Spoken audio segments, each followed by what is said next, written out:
Shalom Bapak-Bapak, Ibu-Ibu sekalian. Mari kita memulai ibadah minggu hari ini dengan pujian, menyatakan bahwa hidup kita berharga bagi Allah.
Shalom, mari kita berdoa bersama-sama.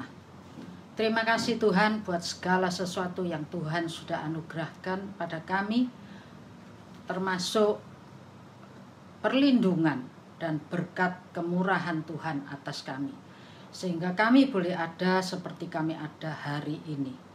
Saat ini kami akan merenungkan firman-Mu, berikan kami hikmat, akal, budi, tambahkan kepada kami pengurapan-Mu Tuhan, supaya kami boleh mengerti dan mampukan kami untuk menjadi pelaku firman.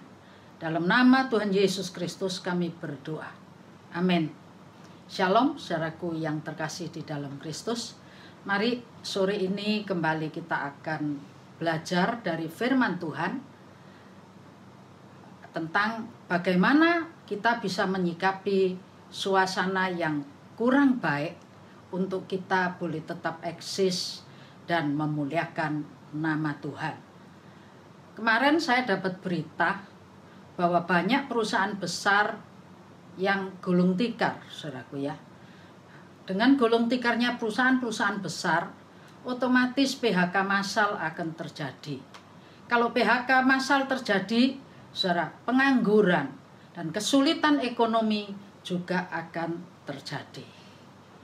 Lalu sebagai anak-anak Tuhan, kita yang berada di suasana yang sulit akibat daripada COVID ini, bagaimana kita bersikap supaya eksistensi kita tetap nyata dan nama Tuhan tetap dimuliakan dalam kehidupan kita, melalui kehidupan kita, dan Tuhan berjaya selama-lamanya. Mari saudara, saya ingat beberapa waktu yang lalu saya mengajak Anda untuk memeriksa bagian tentang suku Zebulon dan suku Naftali yang beranjak masuk di dalam peperangan. Itu ada di Hakim-Hakim pasal 4 ayat 10 dan pasal 5 ayat yang ke-18. Bagaimana ketika itu Israel mengalami masa sulit yang luar biasa dan ditekan oleh Sisera, sehingga mereka bukan saja kesulitan mengalami tekanan, tapi tentu juga kesulitan ekonomi, karena setiap hasil daripada panen mereka selalu dirampas oleh Sisera. Itu sebabnya Tuhan mengizinkan mereka untuk maju di dalam peperangan. Barak bersama dengan Deborah dan disertai dengan suku Zebulon dan suku Naftali maju di dalam peperangan itu. Dalam peperangan itu, saudaraku ya, suku Zebulon, suku Naftali itu sama-sama tidak punya pengalaman perang, karena mereka itu adalah suku-suku yang suku Zebulon khususnya adalah suku yang tinggal di daerah kapal pelabuhan di mana kapal berada. Lalu pengalamannya adalah hanya mengalahkan perompak-perompak di kapal-kapal itu, karena dia harus mengamankan daerahnya untuk tetap eksis. Namun demikian, ketika itu mereka menjadi prajurit, setelah sekian dekade di dalam 1 Tawarikh 12 ayat 33 dan 34, di situ diceritakan bagaimana perkembangan suku Zebulon dan suku Naftali ini. Suku Zebulon, saudaraku, yang waktu Deborah, waktu zaman hakim-hakim itu menjadi prajurit biasa, saudara. Di zaman raja-raja, Daud itu adalah raja kedua. Jadi belum lama, saudaraku, raja kedua zaman raja-raja setelah Saul. Itu suku Zebulon ini sudah bisa diandalkan menjadi, saya yakin menjadi panglima-panglima perang. Karena ayat 33 daripada 1 Tawarikh 12 di situ mengatakan bahwa suku Zebulon ini adalah suku yang pandai di dalam peperangan dan sangat piawai di dalam mempergunakan berbagai macam senjata. Bahkan ditambah, kalau kita lihat di keterangan-keterangan yang lain, ya, itu diceritakan bahwa suku Zebulon ini ternyata juga merupakan ahli strategi di dalam peperangan. Dia 50.000 suku, dia bisa mengatur demikian bagusnya, tidak tumpang tindih, dan bahkan suku Zebulon juga ada yang menjadi pagar betis. Suku Zebulon ini adalah andalannya Daud di dalam peperangan, dan dikatakan juga dalam ayat tadi bahwa suku Zebulon ini dengan segenap hati, tidak bercabang hati.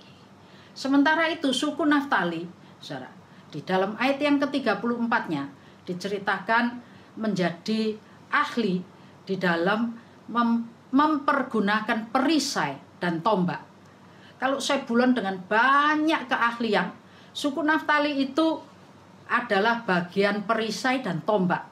Jadi saya yakin kedudukan itu akan beda. Suku Zebulon ini mengalami kenaikan tingkat yang luar biasa. Suku Naftali juga kenaikan tingkat, saudaraku ya, tapi tidak sedrastis suku Zebulon. Nah, dari sini mana yang Anda mau dalam hidup Anda?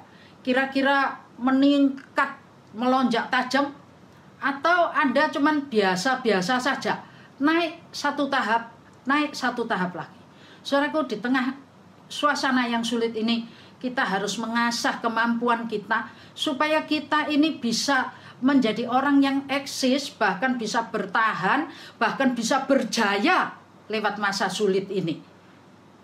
Seperti Sebulan, kalau tidak mengalami masa sulit, dia tidak sadar talenta, dia tetap menjadi penjaga perompak, dan dia tidak pernah punya kedudukan menjadi panglima atau menjadi pengatur strategi perang. Tapi lewat kesukaran yang ada, itu sebetulnya mereka mengambil peluang untuk mengasah talentanya menjadi lebih baik dan lebih baik.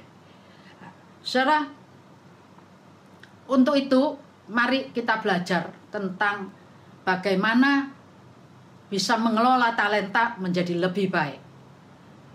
Ada dua bagian yang akan kita lihat pada sore hari ini. Bagian yang pertama adalah apa-apa saja yang menjadi penghalang untuk kita bisa mengembangkan talenta.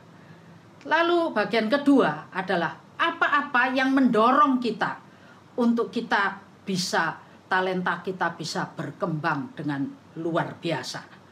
Ya. Untuk itu mari kita baca di dalam kitab Injil Lukas pasal yang ke-19 ayat yang ke-20. Lukas 19 ayat yang ke-20.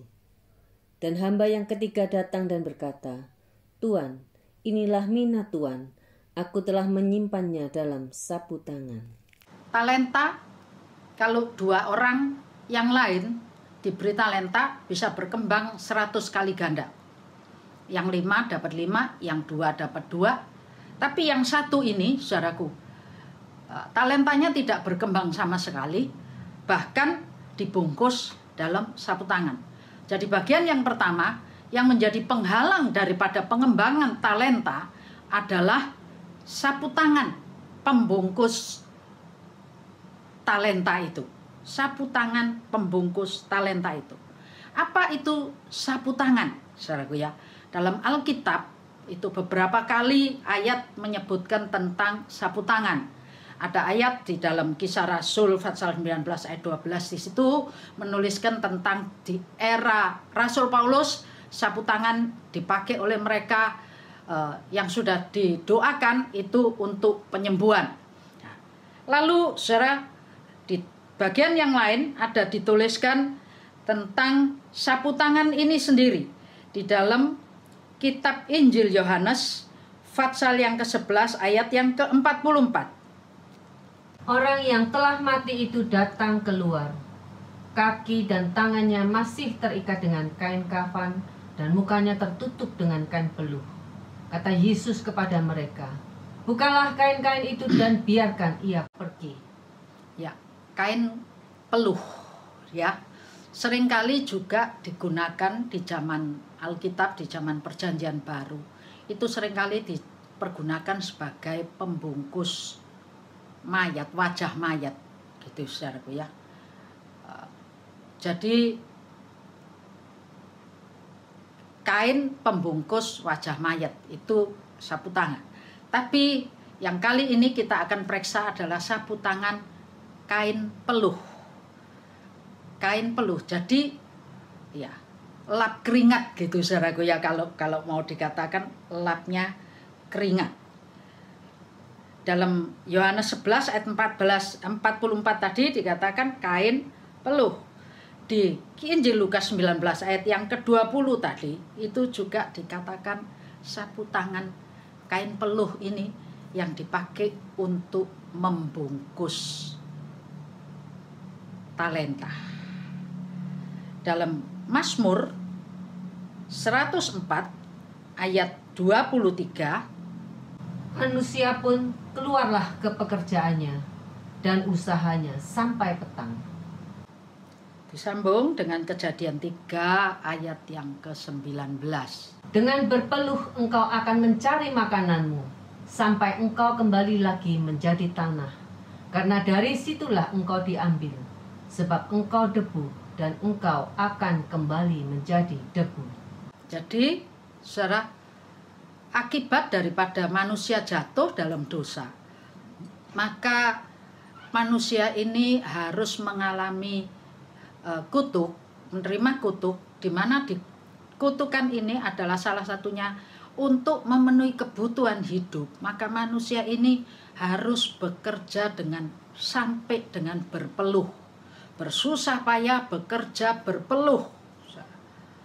Nah, di Mazmur 104 tadi, dari pagi sampai petang manusia ini berpeluh, bekerja, berangkat pagi pulang sore. Artinya dari pagi sampai sore bekerja berpeluh untuk memenuhi kebutuhan hidup. Jadi sapu tangan, lap keringat, ya, kain peluh itu adalah gambaran daripada kegiatan rutinitas manusia sehari-hari dalam memenuhi kebutuhan hidupnya. Bagaimana berjerih payah, bagaimana berjerih lelah, bagaimana kaki dijadikan kepala, kepala jadi kaki, malam jadi siang, siang jadi malam. Saudaraku, bekerja dengan kerasnya untuk memenuhi kebutuhan hidup. Bahkan di 2 Tesalonika 3 ayat 10, di situ dituliskan kalau manusia ini tidak mau berpeluh, dia tidak boleh makan, saudaraku ya, jangan makan lebih baik. Artinya makan, menyambung hidup, itu identik dengan bekerja keras. Sapu tangan adalah lap peluh, adalah gambaran daripada rutinitas sehari-hari, kesibukan sehari-hari di dalam rangka manusia ini mencukupkan, memenuhi kebutuhan hidup dan mempertahankan hidupnya. Jadi bagian yang pertama, apa yang menjadi penghalang talenta tidak bisa dikaryakan, tidak lain adalah rutinitas manusia sehari-hari. Kesibukan manusia dari hari ke hari tidak pernah berhenti, saudaraku. Setiap hari manusia sibuk memenuhi kebutuhan hidupnya. Memang Ayub 7 ayat 1 katakan manusia ini adalah hidup manusia seperti orang upahan, saudaraku. Setiap hari ada upah yang harus kita terima untuk kita nikmati dan kita menjaga kelangsungan hidup sebagai manusia. Ya. Untuk itulah bagian 1. Ingat, rutinitas, kesibukan, kehidupan ini adalah merupakan penghalang kita anak-anak Tuhan mengkaryakan talenta kita. Kesibukan kita sehari-hari itu bagaikan sampai bagaikan mesin yang tidak bisa dihentikan, terus berputar beredar, saudaraku, sehingga merampas haknya Tuhan. Waktu yang Tuhan berikan, talenta yang Tuhan percayakan kepada kita, harusnya kita kerjakan dengan sangat baik, tapi ternyata sudah jadi lain karena dirampas oleh kesibukan sehari-hari. Ingat itu, ingat ayat yang terdapat di dalam Lukas pasal 11 ayat 33 dan Markus pasal 4 ayat 21 ya. Di situ ada beberapa hal dituliskan, kita baca saja. Lukas 11 ayat yang ke-33. Tidak seorang pun yang menyalakan pelita lalu meletakkannya di kolong rumah atau di bawah gantang, melainkan di atas kaki dian, supaya semua orang yang masuk dapat melihat cahayanya. Markus 4 ayat yang ke-21. Lalu Yesus berkata kepada mereka, orang membawa pelita bukan supaya ditempatkan di bawah gantang atau di bawah tempat tidur, melainkan supaya ditaruh di atas kaki dian. Ya, dari 2 pembacaan ini ada 3 poin. Apa yang membuat pelita cahayanya tertahan, saudaraku? Yang pertama, gantang. 2 Injil tadi menyebutkan kalau bawa pelita jangan taruh bawah gantang. Ya, mungkin gantang ini Anda tidak tahu. bukan bahasa sehari-hari kita. Yang kedua, bawah tempat tidur. Yang ketiga, ruang bawah tanah di rumah. Kolong rumah, ya, kolong rumah itu ruang bawah tanah dalam sebuah bangunan, dalam sebuah rumah. Secara gantang itu apa sih?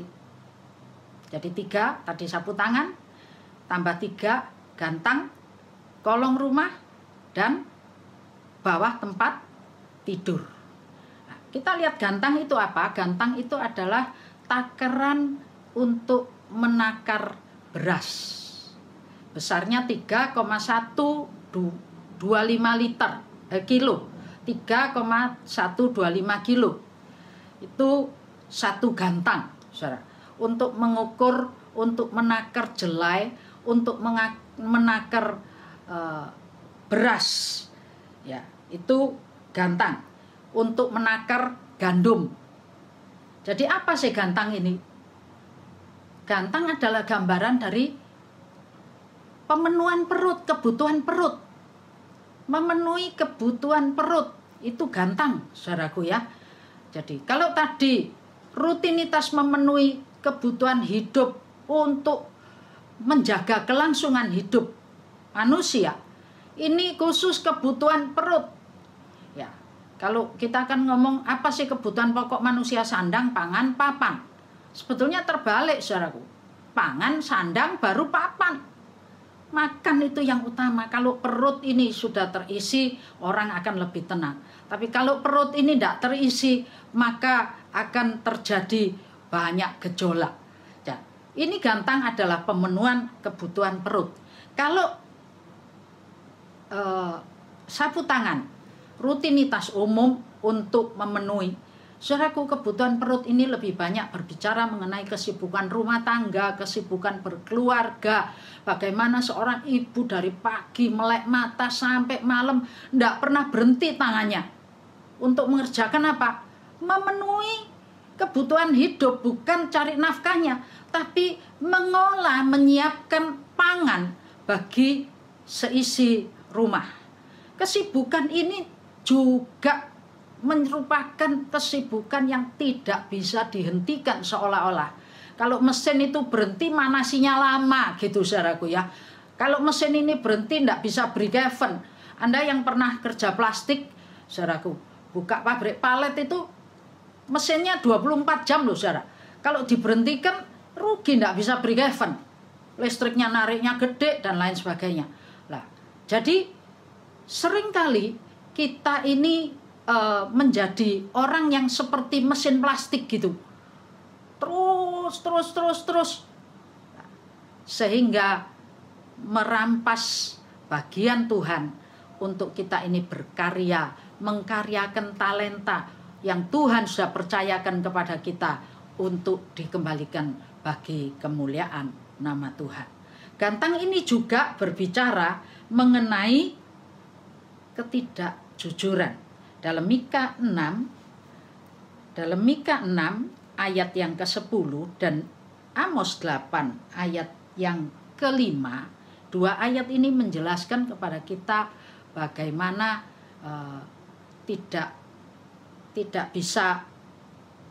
ketidakjujuran gantang ini. Mika 6 ayat yang ke-10. Masakan aku melupakan harta benda kefasikan di rumah orang fasik dan takaran eva yang kurang dan terkutuk itu? Amos 8 ayat yang ke-5. Dan berpikir, bilakah bulan baru berlalu, supaya kita boleh menjual gandum? Dan bilakah hari Sabat berlalu, supaya kita boleh menawarkan terigu dengan mengecilkan eva, membesarkan sikal, berbuat curang dengan neraca palsu? Ya, saudaraku, Anda pernah lihat mbok-mbok yang jual beras ditawarkan dari rumah ke rumah, dipondong pakai renjing, saudara? Tidak jujur. Orang ditawari dengan harga yang cukup baik, lebih murah dari harga standar, tapi ternyata setelah orang beli, diukur, waktu orangnya ada banyak, tapi waktu orangnya tidak ada baru sadar kalau kurang. Saya ini waktu kuliah di Bali, seringkali kalau pulang itu dititipin orang beli salak, teman-teman itu pada titip beli salak. Satu besek itu 3 kilo isinya, saudaraku ya. Lama-lama saya punya langganan bakul salak di Pasar Kumbasari. Waduh, setiap kali pulang beli banyak, saudaraku ya, berapa besek. Orang ini kalau saya beli, pulangnya masih diimbui, ini buat makan di jalan dan lain sebagainya.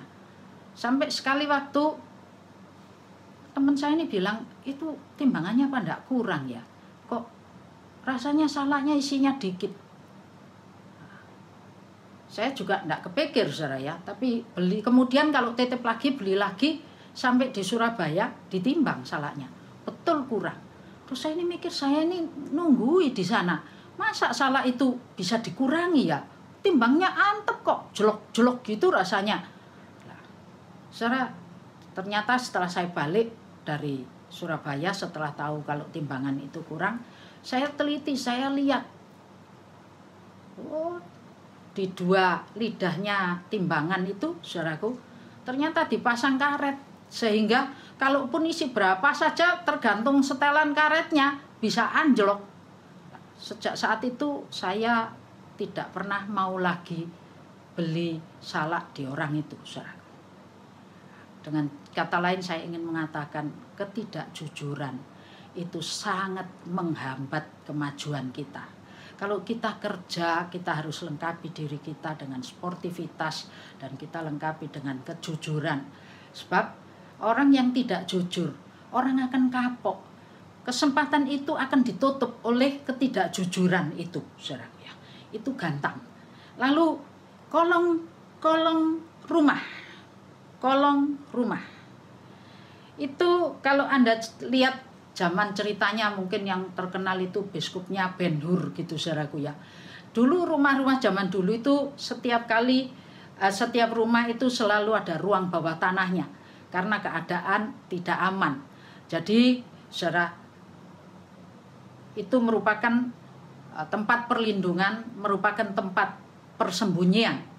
Kalau Anda baca di Kisah Rasul itu tentang ceritanya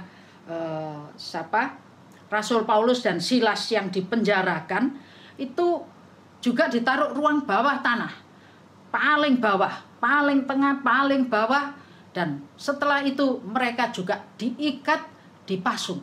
Jadi ruang bawah tanah itu adalah merupakan gambaran daripada ruang yang gelap, kegelapan. Orang yang tinggal di dalam kegelapan itu tidak bisa melihat terang. Orang yang pikirannya gelap itu tidak bisa melihat hari esok. Orang yang hidup dalam kekelaman, saudaraku, orang akan jadi putus asa.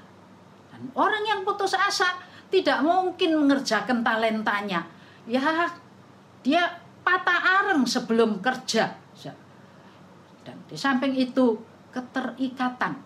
Kalau kita ini punya keterikatan kita dengan kuasa-kuasa yang lain, itu menjadi penghambat berkat bagi kita.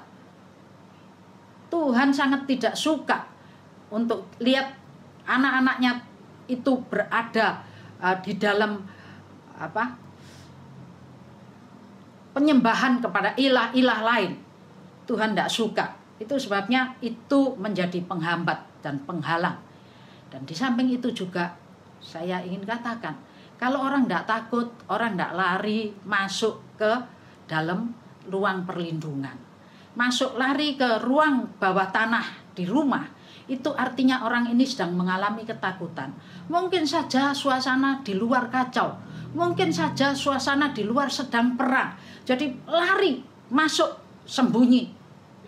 Jadi ketakutan itu juga merupakan suatu hal yang menjadi penghadang sehingga kita tidak bisa maju. Kita tidak berani mengembangkan talenta. Saudaraku, saya kebetulan dari arsitektur, di teknik. Saya punya kenalan, bukan teman sealumni, tapi pernah kenal dengan satu orang ketika saya ke pasar, saudaraku ya. Saya ke pasar, saya belanja. Saya setiap kali belanja ketemu sama engkong-engkong satu ini. Beli 3 ekor ayam gitu. Belanja lagi, dia beli 2 ekor ayam. Berapa lama lagi? Ya enggak tiap hari belanjanya. Tapi hampir sering ketemu, dia belinya kalau enggak 2 ekor, 3 ekor ayam. Terus, karena sering ketemu, kita bertegur sapa. Nah, orang ini singkat cerita, orang ini adalah anak arsitek, lulusan arsitek, saudaraku ya. Terus saya tanya, loh, ini ayam buat apa? Oh, saya kerja goreng ayam. Loh, kok cuma 2? Loh, iya, saya ngeladeni ini orang pesen orang deket-deket, tetangga deket-deket pesen ayam gitu, saudaraku ya. Saya jadi rada heran juga. Anak teknik harusnya bisa pegang proyek, yang engko-engko yang gagah, gede, kuat, pinter kelihatannya. Kok kerja goreng ayam? Terus saya tanya, loh kenapa kamu ndak ngerjain proyek aja? Kenapa kamu mesti ngerjain goreng ayam, setiap hari goreng ayam? Nah, terus dia bilang, Cik tahu, kerja di proyek itu resikonya banyak. Kalau gambarnya salah dikit bisa fatal. Kalau gini bisa gitu. Nanti strukturnya kalau kurang dikit bisa ambruk. Kalau ambruk bisa dituntut. Saya tahu, saya cerita ini. Ketakutan itu menjadi penghadang yang cukup kuat sehingga kita tidak bisa berkarya di profesi kita. Kita tidak siap bekerja di talenta yang Tuhan percayakan kepada kita. Mari saudaraku, buang itu semuanya. Ya. Lalu yang berikut, kolong atau bawah tempat tidur. Tempat tidur ini, saudaraku ya, tempat tidur ini adalah merupakan gambaran daripada kemalasan. Ya, Amsal 6 ayat 10, Amsal 24 ayat 23, Amsal 6 ayat 11. Situ menggambarkan bagaimana kemalasan ini, saudaraku, membuat orang jadi miskin. Sekalipun ada banyak peluang kerja, tapi kalau males itu sudah tidak bisa apa-apa. Bahkan saudaraku, orang bodoh itu masih bisa belajar. Tapi kalau orang males itu sudah tidak bisa diapa-apa, no saudara. Males, mau diapain? Papa saya sering bilang, orang kalau males itu sekalipun dikalungin roti, tangannya males ambil roti dari kalungnya ini untuk masukkan ke mulut. Jadi tetap akan jadi kelaparan. Loh, seperti itu drastisnya, saudaraku ya. Jadi hati-hati, males. Roh males ini, saudaraku ya, ngantuk sebentar, lipat tangan sebentar, ngeleset lagi titik, embo tidurnya. Ya. Banyak merugikan kehidupan kita. Kalau kita hidup di dalam kemalasan itu, maka dengan sendirinya ya jangan nyalahkan tidak bisa bekerja karena rasa-rasan kerjanya, gitu saudaraku ya. Dan kita lihat dalam Lukas 15 ayat yang ke-8. Lukas Fatsal yang ke-15 ayat yang ke-8. Lukas 15 ayat yang ke-8. Atau perempuan manakah yang mempunyai 10 dirham, dan jika ia kehilangan 1 di antaranya, tidak menyalakan pelita dan menyapu rumah serta mencarinya dengan cermat sampai ia menemukannya? Ya, saudaraku, digambarkan wanita mana yang punya 10 talenta, tapi 1 talentanya hilang. Ya, dia tidak menyalakan pelitanya, lalu menyapu rumahnya, saudaraku. Ini dibersihkan. Ya, seringkali kita juga tidak bekerja, tidak berkarya. Itu bukan karena apa? Karena tidak sadar talenta. Aku ini isaku apa sih? Ahliku apa sih? Ya. Seringkali begitu, saudara. Ragu-ragu di dalam melakukan sesuatu itu juga merupakan bagian daripada hal yang merugikan. Talenta ini bukan cuma dibungkus sapu tangan, bukan cuma talenta ini, tapi ini talenta ini hilang, keselip di antara debu. Tadi jangan di kolong. Kolong itu kotor, bahwa tempat tidur itu kotor, banyak debunya. Kalau hidup kita di dalam dosa, dosa yang kotor itu akan menyembunyikan talenta kita, menutup talenta kita, sehingga kita ini tidak sadar di mana talenta kita sebenarnya. Saudara, itu sebabnya ambil sapu, bersihkan. Ketika kita ambil sapu dan membersihkan debu-debu itu dari tempat kita, maka talenta itu akan muncul. Ya, talenta itu akan muncul, dan kalau tidak disertai dengan terang firman Tuhan, maka juga akan sulit mendapatkannya. Itu biarlah kita mau belajar.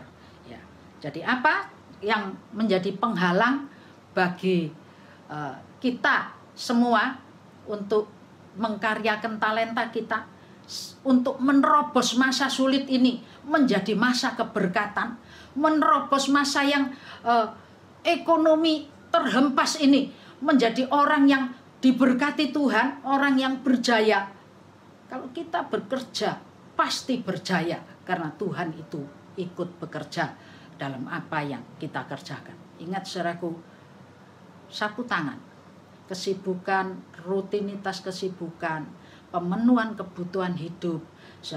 Yang kedua, bicara soal kemalasan, ya, bicara soal ketidakjujuran, bicara juga hidup dalam keterikatan, dosa, hidup ragu-ragu, takut.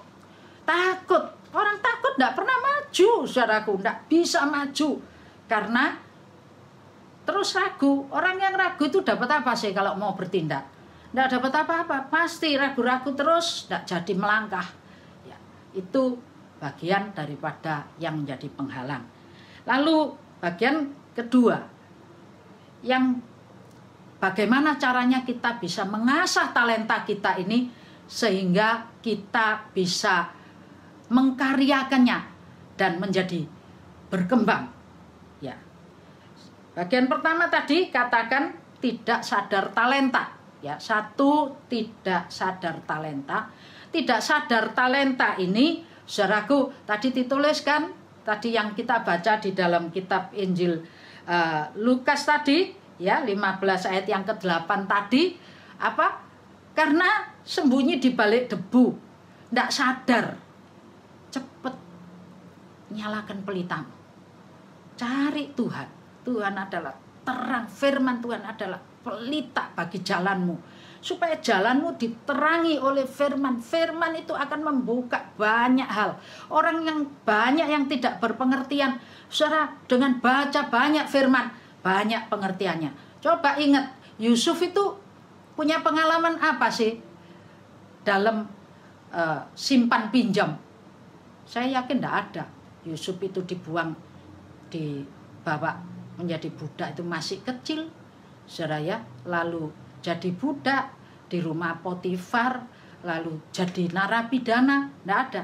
Tapi ketika dia harus memperoleh kepercayaan Fir'aun untuk menangani bahan pangan, Yusuf ini jadi luar biasa pinternya. Mengapa? Karena Yusuf ini adalah orang yang takut akan Tuhan. Hidupnya diterangi oleh terang kebenaran firman Allah. Sehingga walau tidak punya pengalaman, tapi dia jadi kepala bulognya Mesir. Simpanan semua, waktu panen dia simpan, waktu kekeringan dia bisa jual.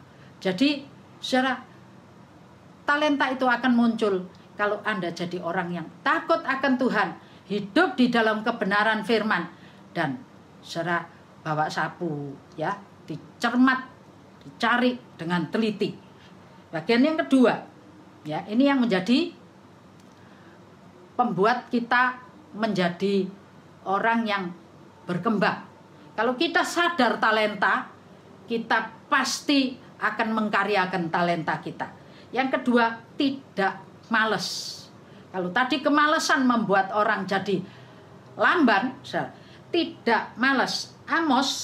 Amsal 10 ayat yang keempat. Amsal 10 ayat yang keempat. Tangan yang lamban membuat miskin, tetapi tangan orang rajin menjadikan kaya.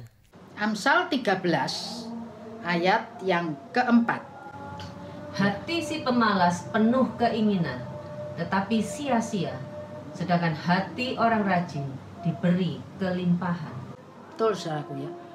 Orang yang malas itu sekalipun angen-angennya banyak, tapi tidak pernah dikerjakan. Lamban tangannya. Dan lamban karena lamban tangannya, dia tidak pernah bekerja, cuma berangen-angen. Akhirnya jadi orang tukang mimpi, tidak pernah ada kenyataannya. Saudara, ini kemalasan ini menjadi sahabat daripada orang yang gagal. Bagaimana bisa gagal? Ya karena malas, gitu saudaraku. Orang yang tidak malas, sekali berjuang gagal, kedua kali berjuang, ya terus itu tidak malas. Yang kedua, saudaraku ya, mau belajar. Mau belajar. Amsal 23 ayat yang ke-12. Amsal 23 ayat yang ke-12. Arahkanlah perhatianmu kepada didikan dan telingamu kepada kata-kata pengetahuan. Kalau ada kata-kata pengetahuan, kalau ada didikan, ya sekarang sekolah ditutup. Tidak ada yang sekolah, tapi online. Bisa jadi Anda males denger, wis pokoknya lulus. Saudara, ada banyak pengetahuan dibagikan lewat online hari-hari ini. Biarlah Anda tidak males denger. Kita mau cari terus, cari pengetahuan terus. Karena di dalam Amsal 19 ayat yang kedua, ya, Amsal 19 ayat yang kedua, di situ dituliskan. Amsal 19 ayat yang kedua. Tanpa pengetahuan, kerajinan pun tidak baik. Orang yang tergesa-gesa akan salah langkah. Lamban keliru. Jadi males jadi lamban, salah. Tapi tergesa-gesa, orang yang tak tapi tidak membekali diri dengan produk knowledge, istilahnya dengan pengetahuan, dengan pengertian. Anda mau kerja apa sih? Cari, ngerti dulu. Anda mau kerja sesuatu, kalau bukan bidang Anda belum ngerti apa-apa, ya ojo langsung banyak loh. Belajar dari sedikit. Kita tekuni, dan kita cari tahu. Sekarang ini Mbah Google itu muat banyak kok saudara. Sebelum Anda terjun di dalam satu bidang, Anda cari dulu pengertian. Dan lebih daripada itu, saudara, Daniel, contoh yang luar biasa. Apa yang tidak dimengerti oleh seluruh orang bijak di Babel, oleh karena hikmat Tuhan ada pada Daniel, maka Daniel itu jadi orang yang luar biasa bijaksananya. Jadi saudara, belajar, bekali dirimu, ya, tergesa-gesa, tangan yang terlalu cepat tapi tidak membekali diri dengan pengertian, itu juga akan sia-sia. Ya. Fatsal di bagian yang selanjutnya, ya,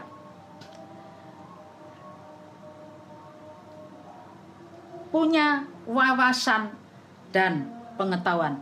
Di samping mau belajar, saudaraku, tentu punya wawasan, butuh hikmat.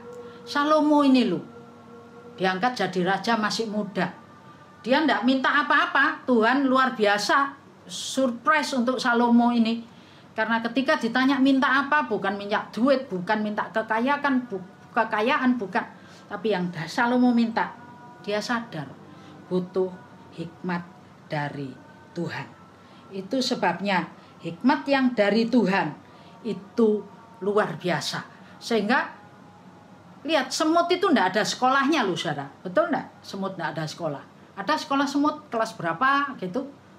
Tapi ya, Amsal 10 ayat 5 di situ dikatakan semut itu menyediakan makanannya pada saat musim panas, sehingga ketika musim penghujan dia tidak lagi kelaparan. Dia ngerti sikon, dia ngerti suasana, dia ngerti situasi. Ini hikmat yang Tuhan berikan, ini sungguh-sungguh luar biasa. Itu sebabnya saudara perlu punya wawasan, perlu punya hikmat Tuhan. Salomo butuh hikmat Tuhan, sehingga ketika ada orang membawa masalah kepadanya, dia tidak gelagapan, saudaraku ya, tapi ada hikmat dari Tuhan. Punya wawasan yang luas untuk menguji kebenaran, untuk melakukan sesuatu, untuk mengambil keputusan. Dan yang terakhir, mau berlatih. Saudara, sekali gagal, 2 kali gagal, 3 kali gagal, kokotan buyar. Enggak ya saudaraku ya. Sekali gagal, 2 kali gagal, 3 kali gagal, kukut. Kata firman Tuhan, orang benar itu kalau jatuh ke 6 kali, dia akan bangkit di kali yang ke-7. Mengapa? Karena ketika kali yang ke-7 bangkit, saat itulah Tuhan tolong dia. Setiap kali kita gagal, jangan putus asa. Kegagalan itu bukan akhir segala-galanya, tapi kegagalan itu adalah awal dari sebuah usaha untuk mendatangkan keberhasilan. Jangan putus asa, jangan patah semangat, belajar terus. Kalau gagal terus berhenti belajar, saudaraku, itu rugi. Roma 5 ayat 3 sampai 5. Di situ dituliskan tentang apa? Karena kesukaran mendatangkan ketekunan. Seperti suku Sebulon tadi.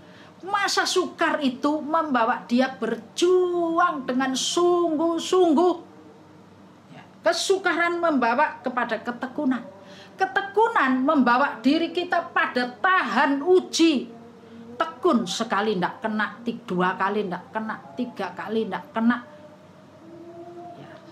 Tahan uji, tahan banting. Mengapa bisa tahan banting?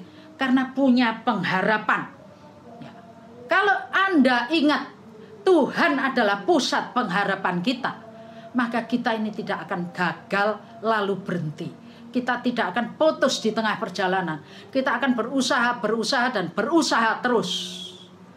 Saudaraku, karena pengharapan yang Tuhan berikan kepada setiap anak-anaknya adalah sebuah pengharapan yang tidak pernah mengecewakan kita semua. Jadi apa yang menjadi pendorong untuk kita ini boleh maju, boleh mengembangkan talenta dengan baik? 1, sadar talenta. 2, tidak malas. 3, mau belajar. 4, punya wawasan pengetahuan yang luas. Hidup di dalam kebenaran, dalam hikmat Tuhan. Tidak menyerobot, tidak melakukan pelanggaran-pelanggaran. Hidup dalam hikmat Tuhan. Dan yang kelima, terus siap untuk berlatih dan berlatih. Saya yakin, saudaraku, ketika kita semua ini berjuang dengan sungguh-sungguh, janji Tuhan pasti digenapkan. Karena Tuhan bilang, janjinya, pengharapan yang kepada Dia tidak pernah dikecewakan. Kita tutup dengan Mazmur Fatsal 34. Singa-singa muda merana kelaparan, tetapi orang-orang yang mencari Tuhan tidak kekurangan sesuatu pun yang baik.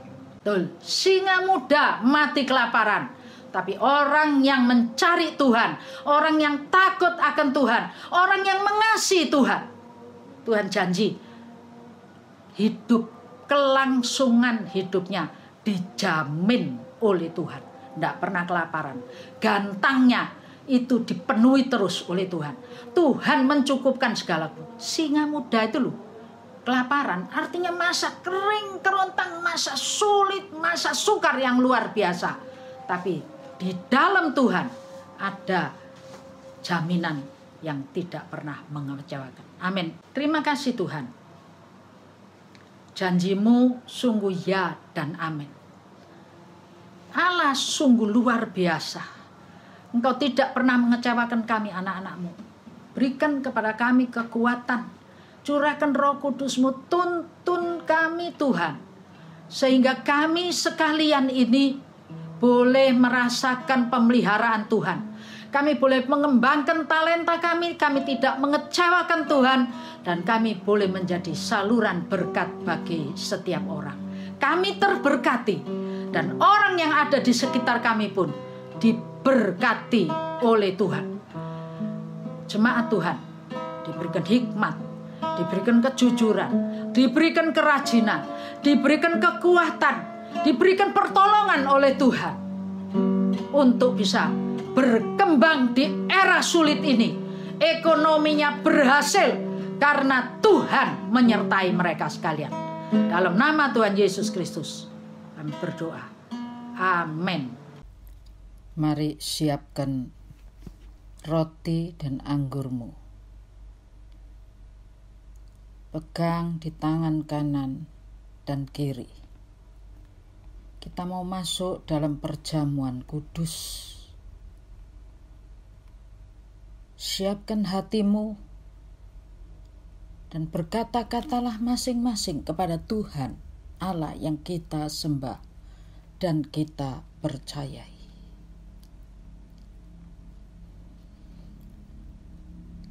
Kita mau siap.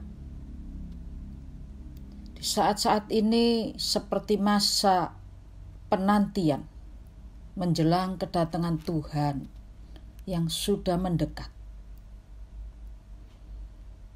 Kesukaran akan makin memuncak.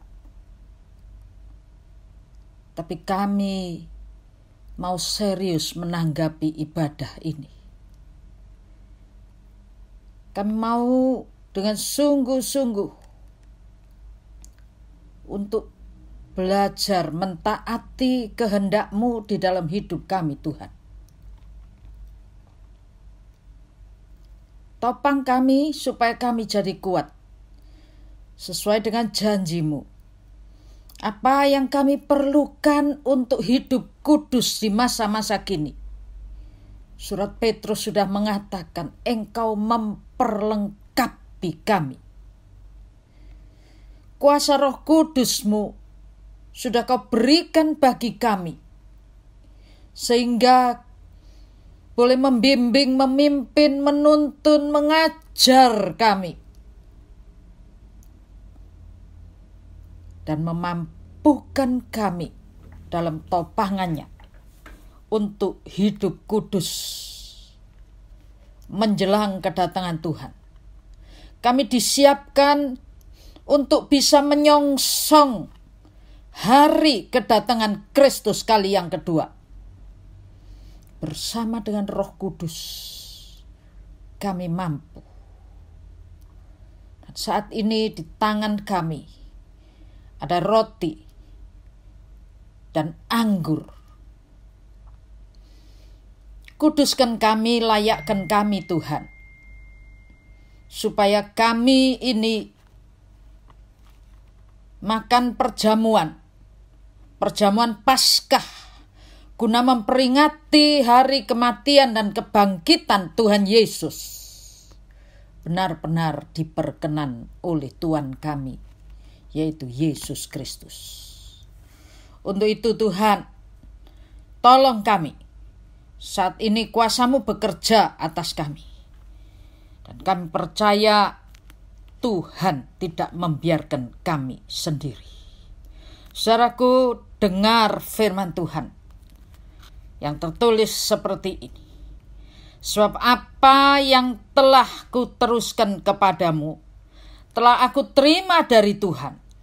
Yaitu bahwa Tuhan Yesus pada malam waktu Ia diserahkan, mengambil roti dan sesudah itu Ia mengucap syukur atasnya. Ia memecah-mecahkannya dan berkata, inilah tubuhku yang diserahkan bagi kamu. Perbuatlah ini menjadi peringatan akan aku. Mari kita makan bersama-sama roti yang ada di tangan kanan kita. Dalam nama Tuhan Yesus Kristus. Kita pindahkan saat ini anggur ke tangan kanan kita. Kita angkat tinggi-tinggi dan kita taruh tangan kiri di dada kita. Firman Tuhan berbicara demikian. Ia mengambil cawan sesudah makan, lalu berkata, cawan ini adalah perjanjian baru yang dimeteraikan oleh darahku. Perbuatlah ini setiap kali kamu meminumnya, menjadi peringatan akan aku. Mari kita minum bersama-sama dalam nama Tuhan Yesus Kristus. Kita angkat kedua tangan kita. Kita ucapkan syukur kita. Kalau di Paskah yang pertama, maka sulung-sulung Mesir dilalukan dari maut, karena sudah ada sulung dari Allah Bapa yang menggantikannya. Saat ini pun kami percaya Tuhan, kegenapan daripada janji itu sudah Engkau lengkapkan ketika Engkau mati di atas kayu salib di Bukit Golgota. Dan kami saat ini sedang menanti janji Tuhan untuk kedatangan Tuhan Yesus Kristus kembali ke dunia ini. Sementara penantian ini, kami mau hidup berkenan di hadapan Tuhan. Kami mau menyenangkan hati Tuhan. Kami tahu Roh Kudus ada selalu bersama dengan kami. Menjadi penolong yang luar biasa. Menjadi penghibur di kala kami susah. Menjadi penguat di kala kami lagi goyah. Kuatkan kami di tengah suasana COVID ini. Kami percaya ada tanda darah Kristus melalui perjamuan kudus ini yang menudungi kami sekalian. Kami mau belajar taat himbauan pemerintah. Kami mau stay at home. Kami mau menggunakan masker setiap kali kami keluar. Kami mau menjaga jarak seorang dengan yang lain. Kalau kami sudah taat. Dan tentu juga kami taat kepadamu lebih dari segalanya Tuhan.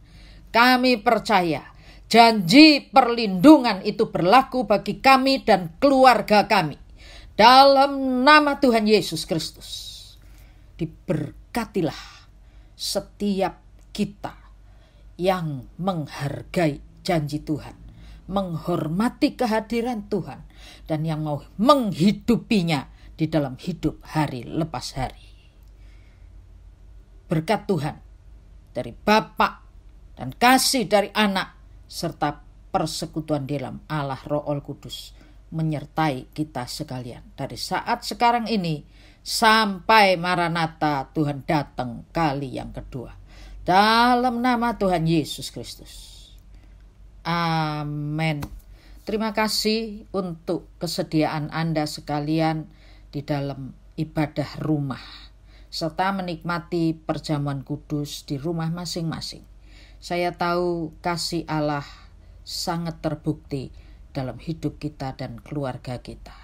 Jemaat GBI Anugerah Sulung diberkati Tuhan. Amin.